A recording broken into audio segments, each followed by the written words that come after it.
Welcome to Unsilent with your hosts Dave and Brian. This is not another current events podcast. We're digging deeper, diagnosing, and discussing what's really going on today, how we got here, and providing observations for future generations.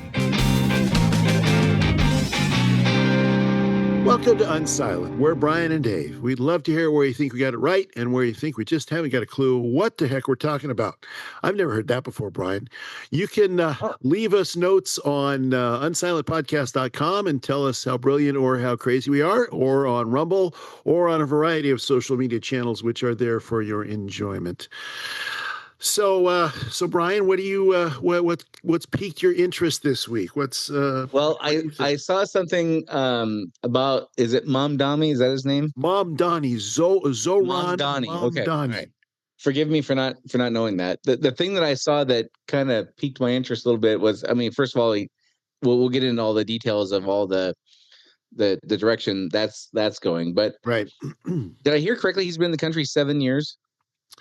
I don't know. I'm not sure. I know. I swear I heard that he had been in the country 7 years. He's never had a real job except for as a rapper and some part-time gig for his mom or something like that. Yeah. Right. And I just the trajectory of, he was born wherever he was born. He went to school in another country. I believe he's something like that. His dad's a Columbia professor of some sort. Then he went to school somewhere else, in Europe or something like that. I don't. Anyhow, whatever the path is, how can you come to the United States of America, not assimilate, meaning not take in our values and celebrate what makes our country special and unique, and free markets and all that stuff, go completely against the grain on that, and then win the primary to presumably will probably win the mayor of New York. Probably. How can a guy come to here in forget all the other stuff we'll get into, but 7 years, doesn't really believe in the American dream. Right. If anything, he's anti that. Oh, sure. How it's befuddling to me that we live in a world where that is even possible. Okay, fine. Even the 7 year thing, how could you come here and in 7 years you're the mayor of New York? That's crazy. Yeah. And then 7 years of fighting what this country was founded on. That's just so bizarre to me. Well, okay, so the most cynical viewpoint on that is a picture's worth 1,000 words. He's a good-looking kid. Sure is, yeah. He's a good-looking kid. I mean, it's the same reason. Same reason you can have a guy kill a CEO on the streets and have a cult following of gals that want to marry him. Other people who love him because he's a good-looking kid. So I mean, I guess that's where the media and the internet age has taken us to. I think that's kind of the bottom line. Because all the things you're talking about are things of substance. Well, I guess you're right. It's just I try to imagine in what other country could that be possible. Yeah. Okay, let's say you tried this in China. Let's say you just attempted this. Yeah. Okay, no. You moved to China, somehow you get let in, and you're like, this communism is for the birds, and we need free markets here, and you don't assimilate, and then boom, you're on the ticket for Shanghai. What? You're on a train, but it's not going anywhere pleasant. Yeah. Or I mean, let's not pick such an obvious example. Let's pick something like Mexico, or Canada, or it's just so baffling to me that we have so lost our way as far as caring about our ideals that you and I grew up to raise to believe are, even if we don't think we're even if we don't think the United States is the best country, it's what makes us unique, if nothing else. It doesn't have to make us superior. It just makes us unique. And it's just so baffling that we've just completely lost that. And the trend is not, I mean, you and I talk about this a lot, the trend in cities is continuing to go that way. I think more broadly, the election in 24 kind of revealed that, that we've kind of hit maybe a peak in the pendulum swing in that direction or whatever, but not in New York City, apparently, not in Chicago, apparently, not in LA, apparently, not in New Orleans or St. Louis and these other places. They're still just full speed ahead anything that's anti-American, it feels like. Well, because I think the values that propel political figures or media figures are you've got to be good looking, you've got to be well spoken, you've got to be anti whatever came before. So you've got to be, you got to be angry about something. You got to be, you got to be for the little guy, whoever the little guy is, whether the little guy is an axe murderer or a, rapist or whatever. You got to be for the little guy because you got to be for the victim, whoever the victim is, even if the victim, I don't want to say deserves to be a victim, but if they're a bad person, such as a person, their life choices have led them to their victimhood. Yeah, exactly. So, those are the values. Those are the not values in terms of what people would think of as a value, but the things that people value in the public. Well, the thing that propels people like him to those positions of power are, probably, in my estimation, pretty shallow thinking people. I mean, it's a lot of young people who don't have a lot of experience that can't really judge they don't know what an intifada is, but it's a cool sounding word. It's like intifada. Wow, that rhymes with enchilada. You bring up a good point there. I don't watch a lot of TV, but the TV I watch some shows where they kind of do the man on the street thing, and they'll poll people like, who did the United States defeat in the Revolutionary War? And the answers are like Germany and the Confederacy, Canada. I mean, you get these, like, Canada was an answer one time. Like, you just get these wild answers, and, or who was the first president, and you hear like JFK. Right. I heard Reagan one time as an answer to that. Like, they're just bizarre answers, right? Yeah. Well, it doesn't matter. But my point is, we do these. You see these TV shows with the man on the street thing, and people don't know basic U.S. history, right? Like very basic stuff. However, they do know they can't afford a house. Right. They do know that their credit cards are charging them 28% interest. Sure. They do know that, the cost of insurance has doubled in the last 5 years or whatever it is. They do know they're not likely to get Social Security. So these things that directly impact their life, they do know. The things that make, again, America, whether you want to call it unique or great, whatever you want to frame that, they don't know. And so these politicians just speak about the things that are directly affecting their life. And I guess effectively. Well, yeah, very effectively, because you can see a lot of the things that are completely debunked, completely, that have no basis. I mean, even Wikipedia and any place else will tell you that X thing that people say is not true. People will continue to say it over and over because it's got emotional impact, and very few people. This is a dichotomy of the internet age, that we have all of the information of thousands of years at our fingertips, and nobody really avails itself of it, or avails themselves. Not nobody, but not enough people avail themselves of it with any level of skill or thoughtfulness to diligence, maybe, or diligence. They don't. We've got it all available, but we don't access it. Whereas if you read the discussions, like the letters back and forth in the Federalist and Anti-Federalist papers when the country was founded, they're debating the Constitution and all of this stuff. I mean, these are heavy-duty intellectual discussions that are taking place, philosophical, intellectual discussions that, I'm convinced that, well, I mean, outside of my window here, you can barely get somebody to utter an English word that is intelligible, not because they don't speak English, but because they're either high or insane. But, that's just another thing. But, it's not a far-fetched thing to say that 200 years ago or 300 years ago, there were a lot of people who are much, much smarter than people today. Much smarter, even though they didn't have iPhones.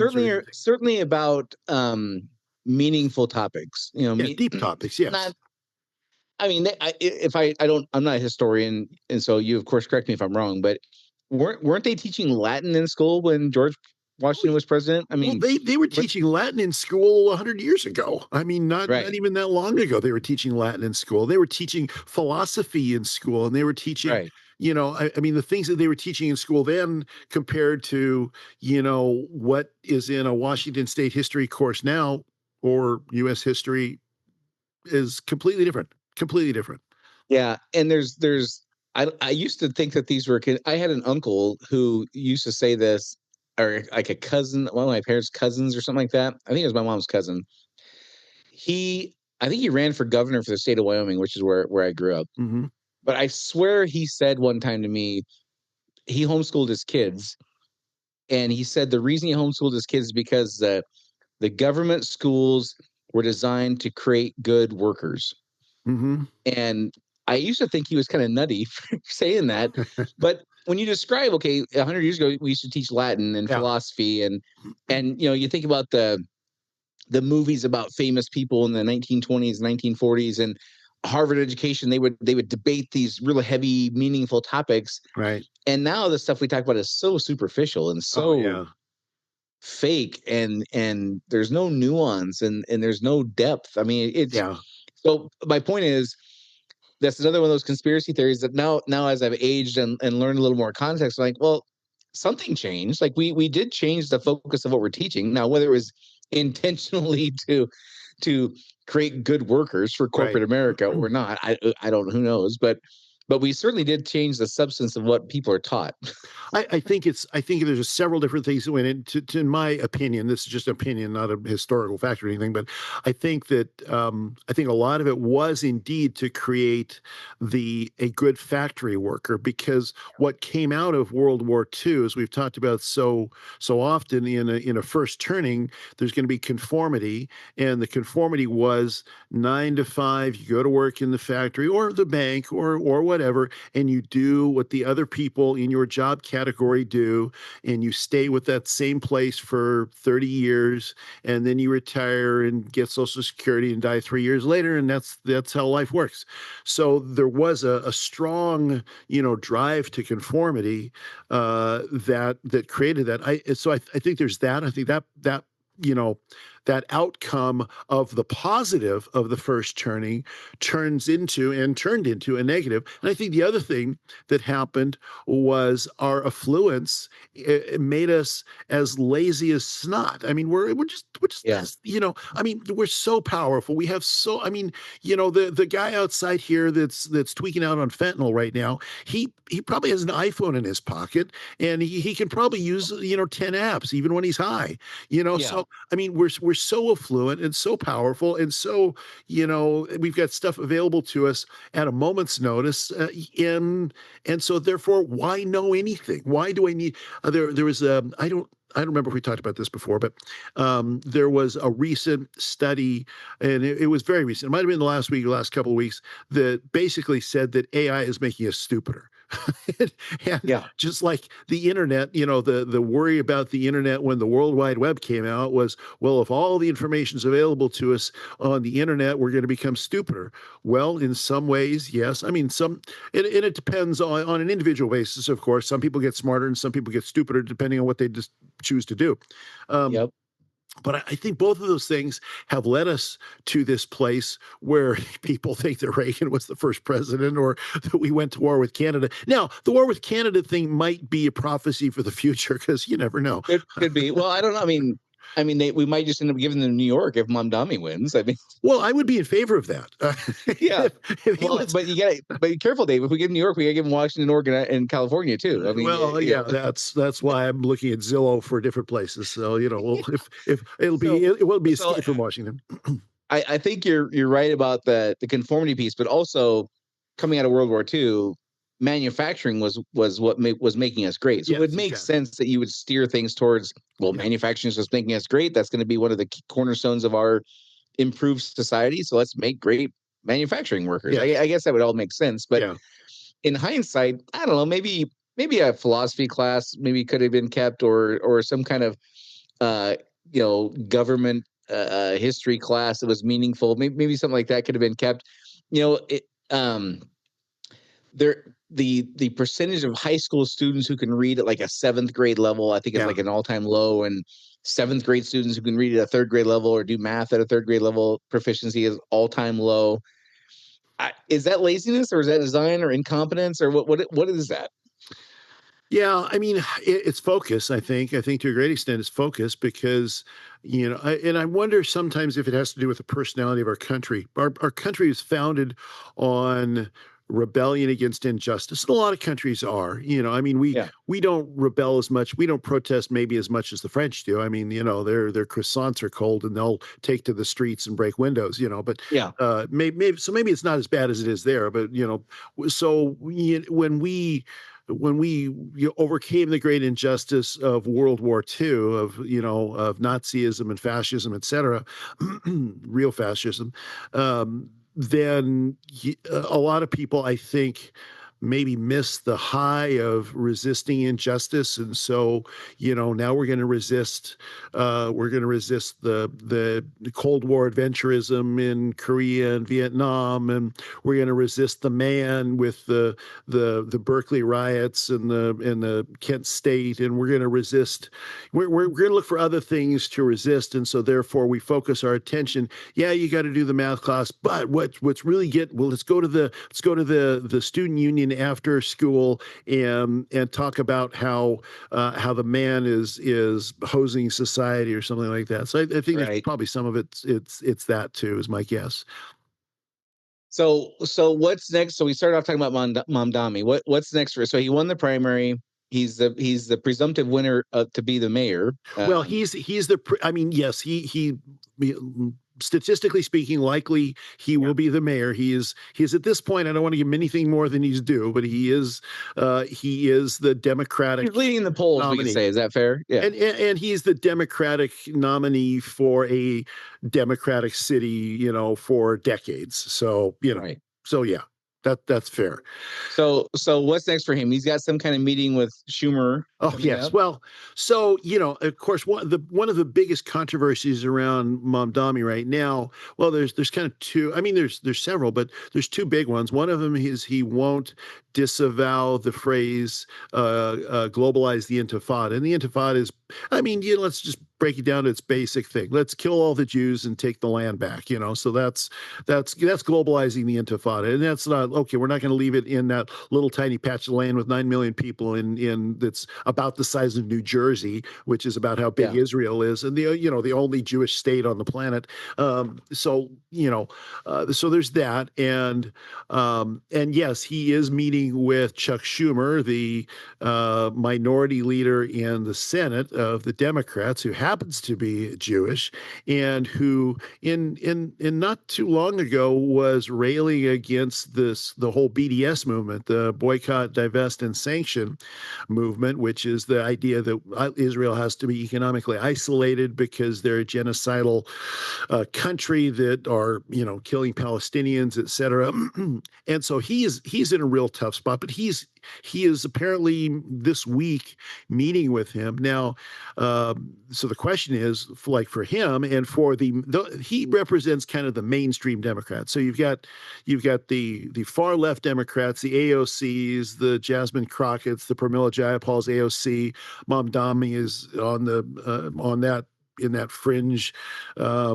that fringe mainstream Democrat kind of thing. And then you've got increasingly more mainstream. Is that fair to say? Well, they're taking over the mainstream. They're swamping the mainstream. They're taking, and part of that's because, a lot of the mainstream are old.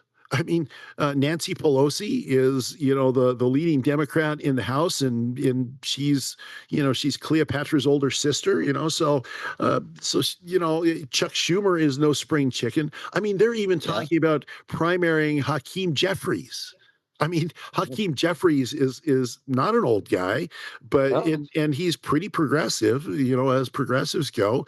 He certainly sticks to the party line as far as his talking points. He does stick to the party line. So Chuck Schumer is really in a spot because he represents that sort of mainstream Democrat, but he's also a Jew and he also supports Israel, and he's probably one of them, and he's from New York. So he's I mean, I gotta believe that the internal conversation in his mind right now is really tough, because if he contradicts him, then if he comes out against him, which he won't do. So here's a prediction. I don't like making political predictions. Chuck Schumer is not going to come out against Mamdani. That's not going to happen. Yeah, I think that's pretty safe. I think it's pretty safe. I don't think you're stepping on too far of a ledge there. I only make sure bets, the only horse in the race, and that's the one. Now, it's possible the radical thing that Schumer could do is to say, yes, I met with him. He's an interesting guy. I'm not endorsing him, but I'm not opposing him. So he could take kind of a middle line. Now, that will get him skewered, right? Because if silence is violence and all that kind of nonsense stuff, if you don't go along with the extreme party line, then silence is violence. Now the question though is, is there a future even for the Chuck Schumer types? Is there even a future? Short of a major mood turning event, I would say no. Right. Yeah, exactly. And so what does that mean for the Democrat Party? What does that mean for New York City? Now, I think we talked about this last week. One of the billionaires in New York said he'd fund whoever went up against Mamdani. $280 million for whoever could beat him. Whoever could beat him. I mean, that's a pretty hefty prize on the table there. But I don't know if there's anybody who can. I don't know if there's anybody who can, because he's got the momentum, he's got the media attention. Now, if the New York Times, Washington Post, the New York Times specifically, if they full-throatedly came out against him, maybe you get a plurality election. I don't know. They are I don't know. I just don't know if he's beatable. Well, yesterday I saw, what's her name? Pramila Jayapal, is that her name? Pramila Jayapal, from up here. She's a Seattle, I think she represents Seattle. Yep. She met with Mamdani and said, he was the second coming. It was just so inspiring to meet a person with those kind of thoughts and that kind of energy. And, I'm paraphrasing, of course, but just, falling all over herself, praising the guy. Right. And, you got the Crockett's and the AOCs and all that stuff like that. The youth in the Democrat Party for sure is very much leaning that way. Right. I would say it just, if there's anybody who can beat him, comes down to, is there a mood altering event that happens before the election? If so, then yes. If not, I don't know. But here's the interesting thing about New York specifically. You could make the argument that we've subcontracted all of our manufacturing out to other countries. Right. And we are basically a finance-based economic system in the United States now. Sure. That is our major industry, is finance. Yeah, finance is service. The hub of that is New York City, Wall Street, and other places like that. Yep. If you chase those people out, which you might if you have flat out communism and socialism, and we're gonna have government grocery stores, and we're gonna take land from private property owners, and we're gonna make publicly funded public housing, and we're not going to have to own property. How great is that going to be? Not to worry about owning property and all these things. Well, somebody's got to foot the bill for that. Right. And it would be the billionaires and decamillionaires and all that kind of stuff that live in New York City. Why would they stay? Miami has a developing financial district. Houston has a developing financial district. Other places are emerging as financial hubs. Right. What happens to your economy when you go after the cornerstone of the economic system? Yeah. Well, so here, along a parallel thought to that, or to take that to the next step. One, if he's elected, which I suspect he probably will be, he will not be successful in doing these things. There's a lot of these things he won't be successful in doing, because he can't write an executive order in New York to establish grocery stores. It won't work. No. So, but he can make it so difficult that a bunch of these people leave, that billionaires and businesses, and absolutely. Now, what will happen then? What's the next order of effect that will happen then? Oh, it's the billionaire class that's sabotaging our righteous cause. And so what my fear is more than him even wrecking the financial system, which he's not going to do it any good for sure. But I also don't think I'm not saying he will. If Wall Street moved to Miami tomorrow, I'm not saying the whole thing comes crumbling down. Right. I'm not saying that. Right. But there'll be disruption and there'll be changes for sure. Absolutely. Well, and it would be very hard. I mean, it'd be very hard to take the New York Stock Exchange and make it the Dallas Stock Exchange. That's these things don't happen overnight. So there would be tremendous disruption no matter what happens if he wins.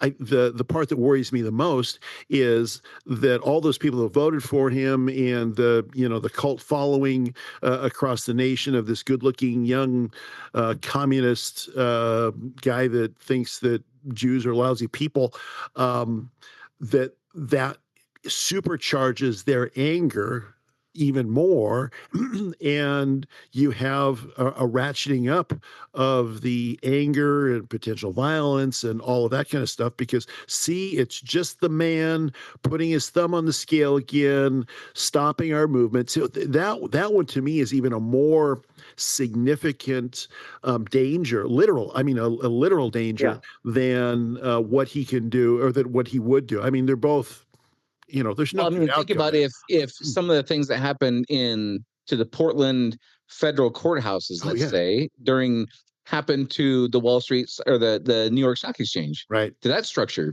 right? Like the same kind of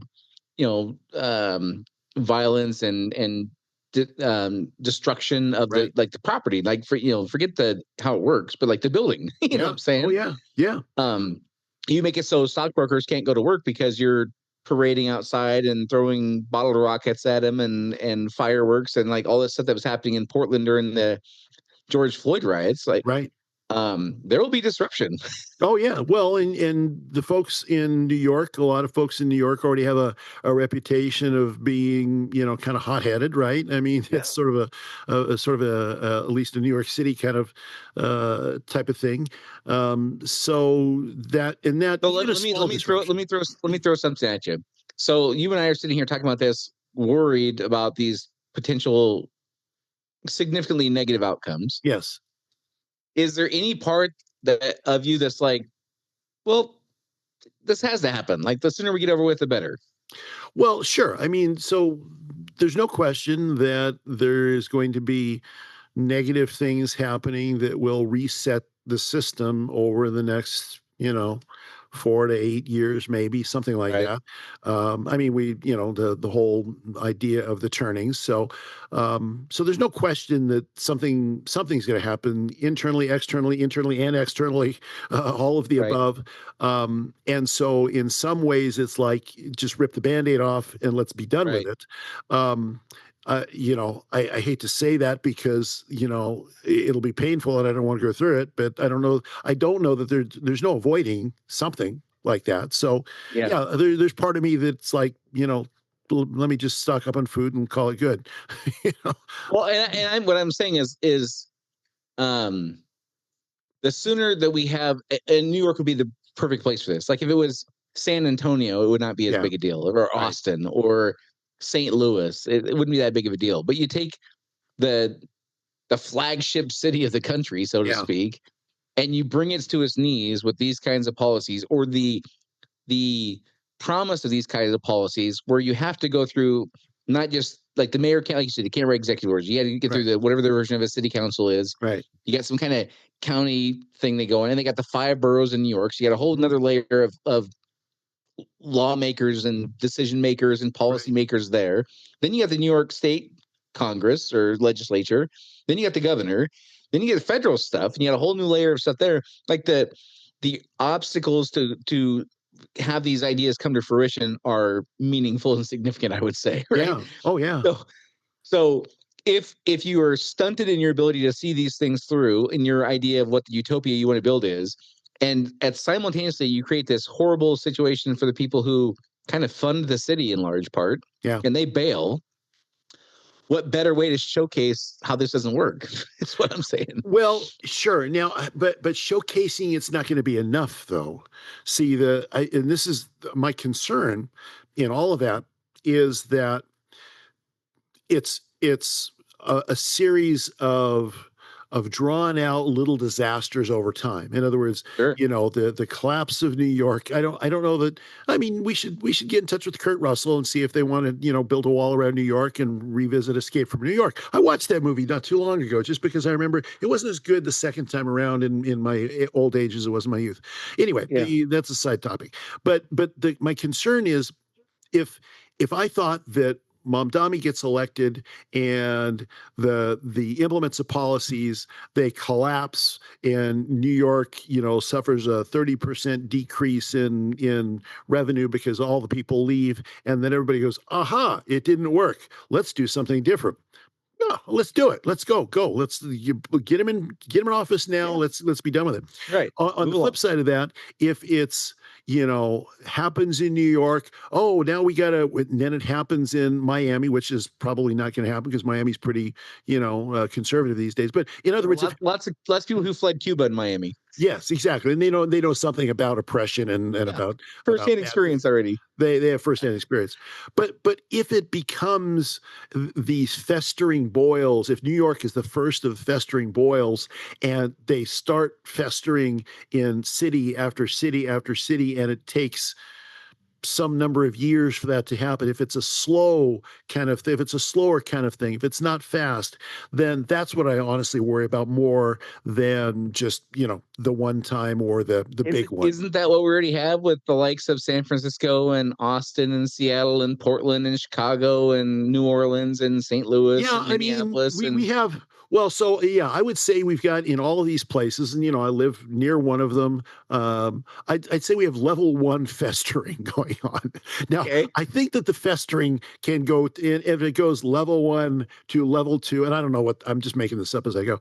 If it's level 1 now, and a year from now it's level 2, and it just the drain swirls slowly, and it just gets worse and worse and worse. If it happens, if it's a rip the Band-Aid off quickly thing, then that would be good. I guess what I'm saying is my interpretation is we've been in that slow stage 1 festering for about 25 years. Yeah. Or maybe 40 years for like San Francisco, probably 40 or 50 years. Chicago, certainly.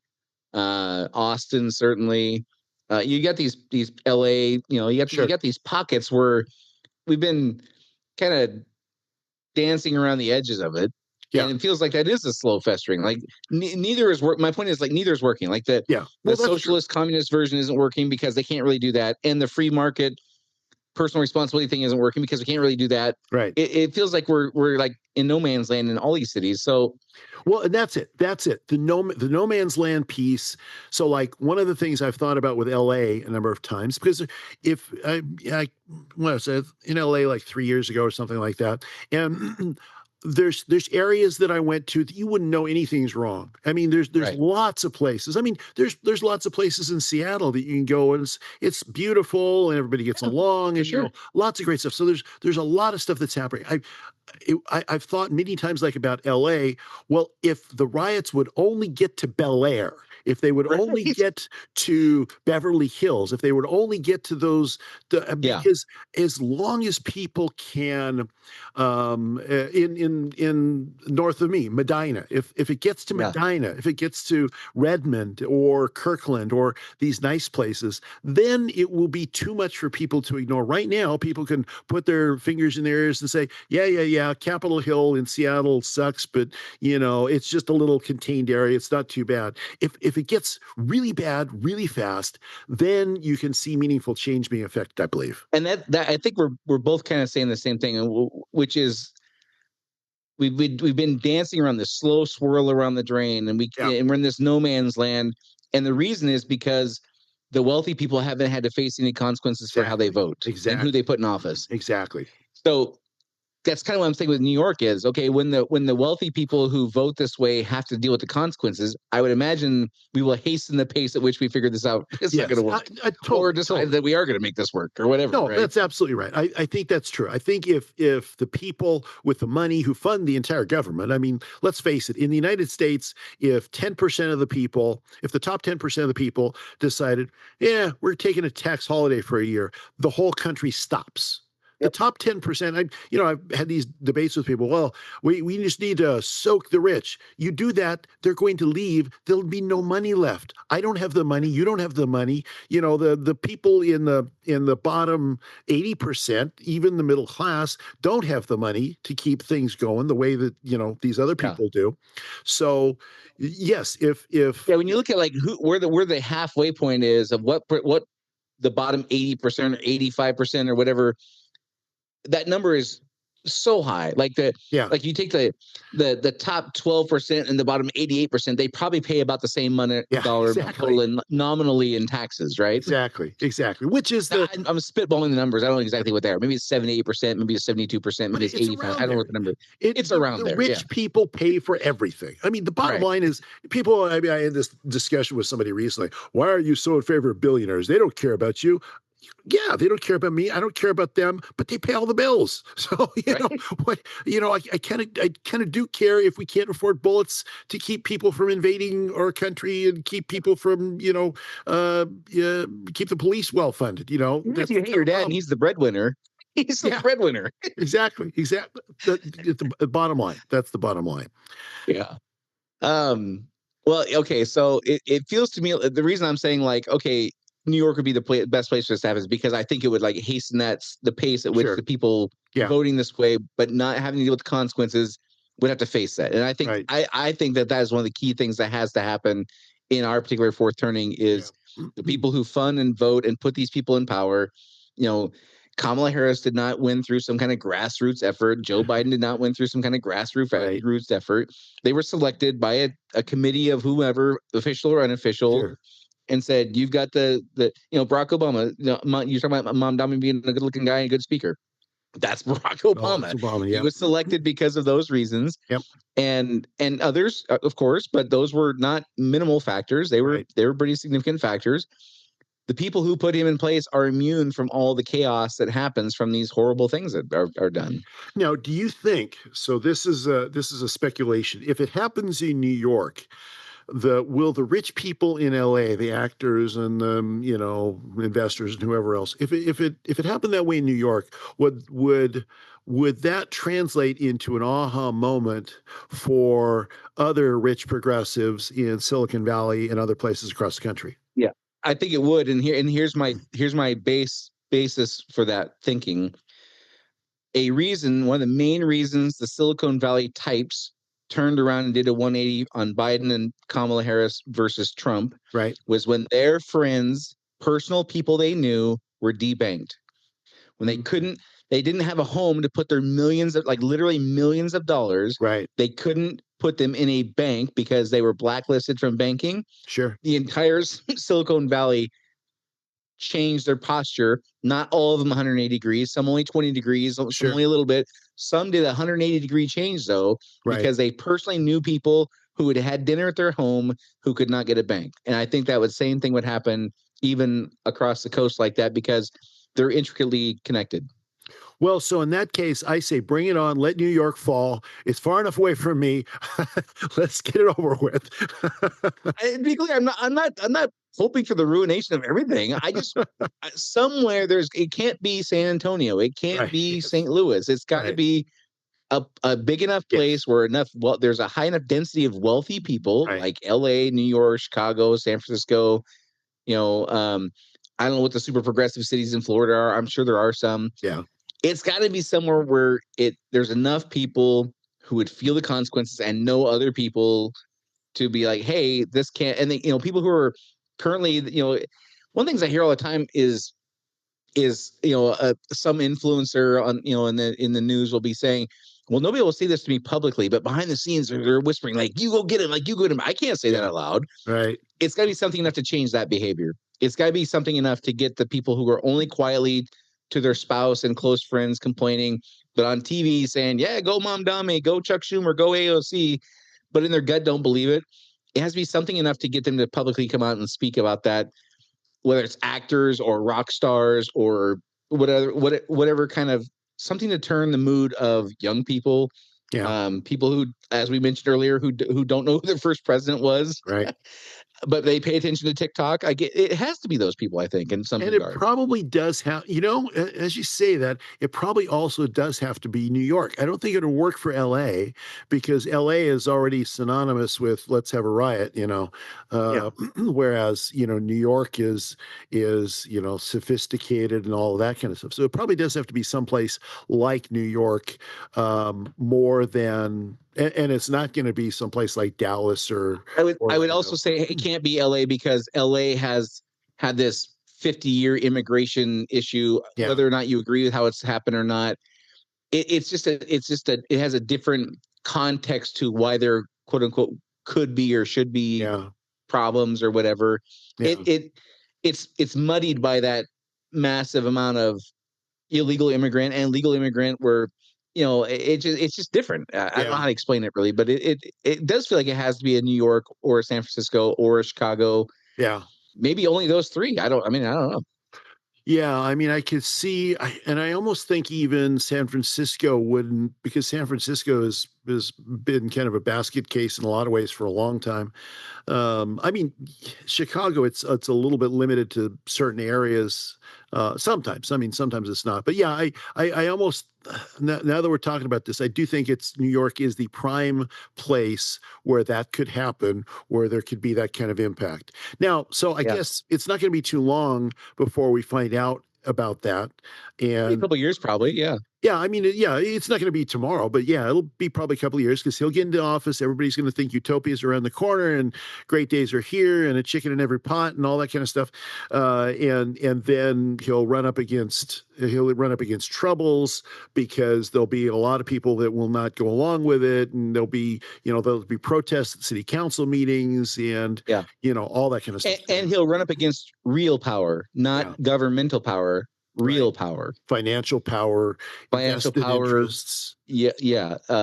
Corporate power. Right. It's one thing to argue with what's Kathy Hochul, is that her name? Oh, it's one thing to argue with her in a Twitter debate. It's a whole other thing when you've got multi-billionaires all aligning against your efforts. Right. When you got Jamie Dimon saying, where Chase is not going to do business in New York anymore. Okay. I mean, he hasn't said that, to be clear, but if that happened. And also, this whole conversation reminds me of what I think it frustrates me that this got coverage for such a short period of time. And that was when Texas and Florida were sending illegal aliens to Martha's Vineyard. Oh yeah, that was and great. How quickly they were escorted out of there, and how the people of Martha's Vineyard raved about how their lives were enhanced by this experience with these people, and we're so grateful we met them, and get them the hell out of here as fast as you can. It's those people that I'm talking about in New York, that it's that not the same people who live in both places, obviously, but that type of person who is just so immune to how this affects the guy making $27 an hour, fixing cars or, whatever it is that he's doing, and his life is being wrecked by some of these things. Right. They're just immune to it. Yeah. So when reality comes bursting in, and they're no longer immune to it, then that's the best disinfectant for bad ideas. And it also feels like, of all the things you and I've talked about, especially over the last few months since Trump got inaugurated, that some of the weight of the potential ways things could go sour are great. This one feels kind of like the easiest, less painful of all those things we've been talking about to navigate. Well, it does. At least there's no, there's no war involved. I mean, per se, maybe some street wars. And there's no thermonuclear bombs to be thrown from Brooklyn to Putin dropping Queens. bombs on Queens. Yeah, I mean, so again, back to my previous statement. Get it over in New York. Go. Let's be done with this. I'm telling you, I'm not saying I'm like pro Mamdani, but or Mamdani, but I'm. It's like, you know what? If this is got to be what it is, let's just get it going. Yeah, I'm okay with that. So.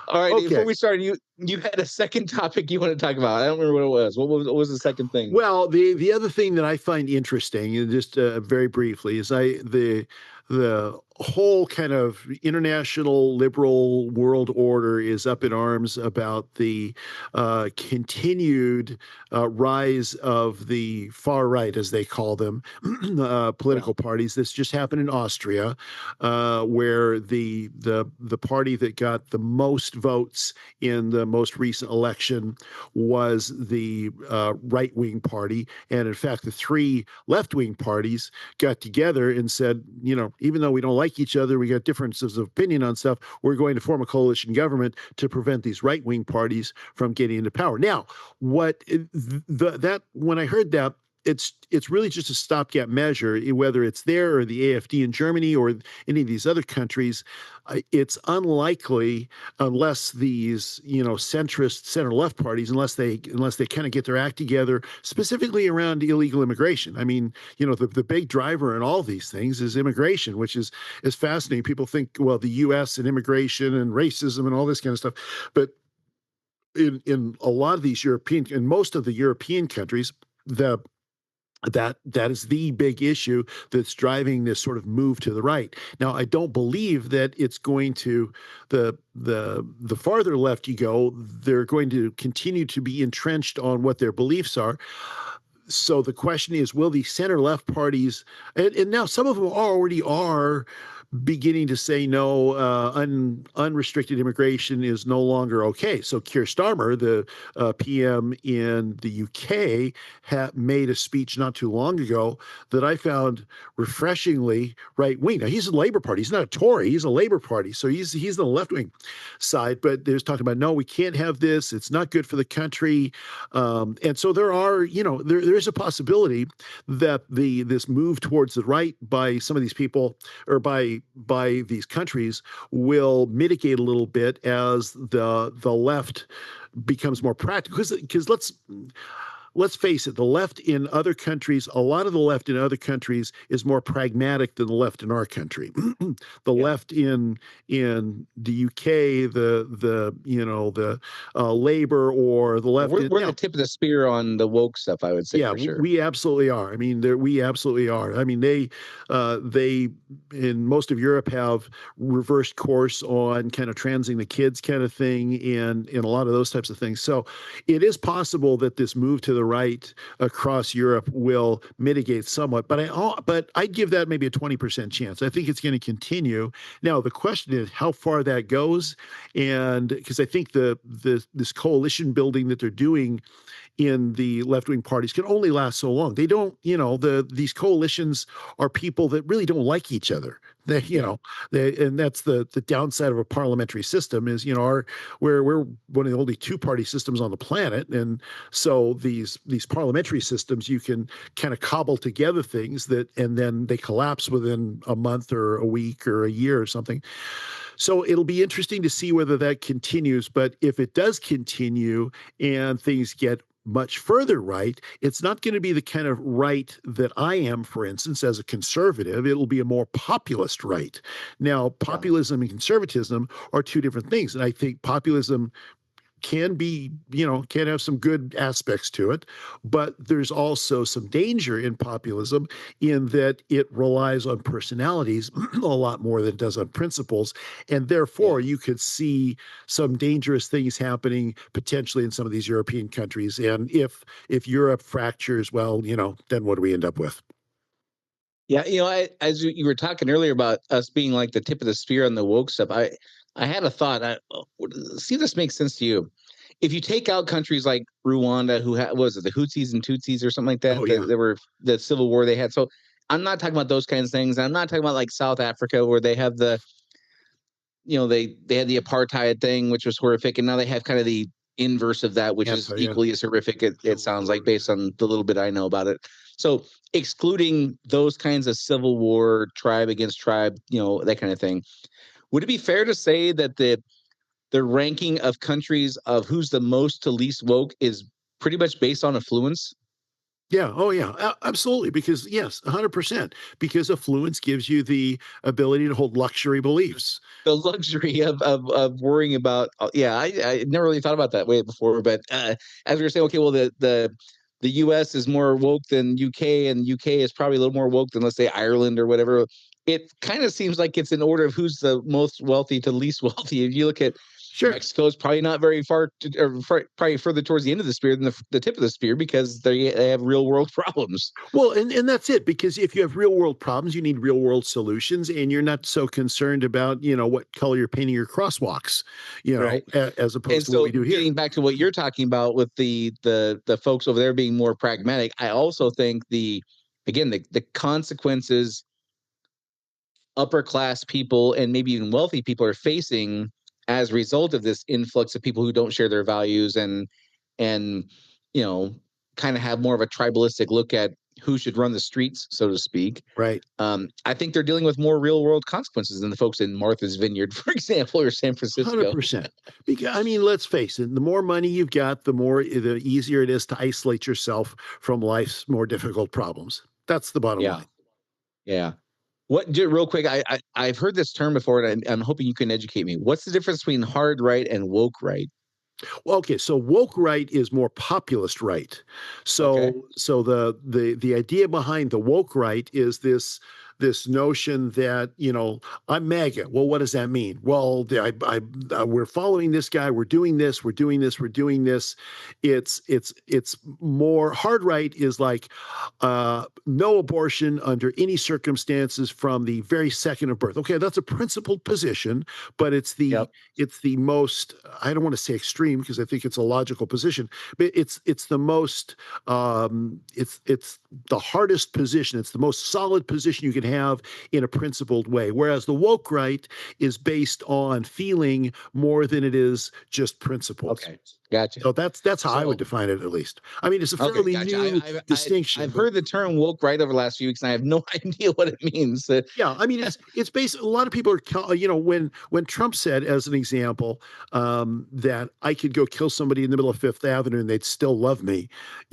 That's kind of a woke right. The people who still love him would be the woke right. They just blindly follow along the herd. Okay, now I'm tracking. Okay, gotcha. That's kind of how I understand it. All right. Well, I don't know if that'll make the history books, and Kenny G in the future might want to know what that means as he stumbles upon that term, because I didn't even know what it meant. And I've heard it 25 times in the last few weeks. So. Yeah, exactly. As Dave mentioned in the beginning, we are trying to explain to future generations what this moment in time is like, as they will certainly look back and wonder, what the hell is wrong with these people? And we're trying to cover things that won't likely make the history books. Like what's the mood? What's it feel like? What's the angst and just vibe of the country? So that's what we're covering. And like Dave said, if there's anything you think we got especially right or wrong, we'd love to hear about it. You can do that at unsilentpodcast.com, or Rumble has a great comments section. Until next week, this is Dave and Brian signing off. See you next week. Do you want to be unsilent? Make your voice heard on our social media channels and share where you think we got it right or wrong. Go to unsilentpodcast.com for social links so you can join the discussion.